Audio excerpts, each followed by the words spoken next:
ఒకవేళ మిలాదున్ నబీ పండుగ అయితే గనక ప్రవక్త ముహమ్మద్ సల్లల్లాహు అలైహి వసల్లం వారు రంజాన్ పండగకి, బక్రీద్ పండగకి ప్రజలందరినీ తీసుకొని ఈద్గాలలోకి వెళ్ళి పండగ నమాజు చేసుకొని వస్తారు. మరి మిలాదున్ నబీ పండగ చేయలేదే, ఈద్గాలకి వెళ్ళలేదే, అక్కడ పండగ నమాజ్ చేయలేదే.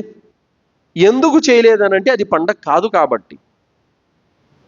అలాగే సోదరులారా, రంజాను, బక్రీద్ పండుగలను ఈ ప్రపంచంలో ఎంతమంది ముస్లిములు ఉన్నారో అందరూ జరుపుకుంటారు అల్హమ్దులిల్లా. ప్రవక్త కాలం నుండి ప్రళయం వరకు కూడా ముస్లిములు బక్రీద్, రంజాన్ పండుగ జరుపుకుంటారు. సౌదీ వాళ్ళైనా, ఖత్తర్ వాళ్ళైనా, ఒమన్, దుబాయ్, కువైట్ అందరూ జరుపుకుంటారు. మరి మిలాదున్ నబీ పండుగ అనేది ఇక్కడ ధర్మ జ్ఞానం లేని కొన్ని దేశాల్లో కొంతమంది ముస్లింలు జరుపుకుంటారు. అందరూ ఎందుకు జరుపుకోరు?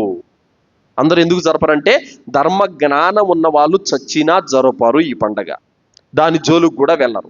ధర్మ జ్ఞానం లేనటువంటి వాళ్ళే మా తాత చేశాడని, మా ముత్తాత చేశాడని, మా ఊరోళ్ళంతా చేస్తున్నారని ఈ కుంటి సాకులు చెప్పి చేసుకుంటా ఉంటారు. కావున మిలాదున్ నబీ పండుగ అనేది అన్ని దేశాల్లో చెయ్యరు. ధర్మ జ్ఞానం ఉన్న వాళ్ళు దీని జోలికి కూడా వెళ్ళరు సోదరులారా.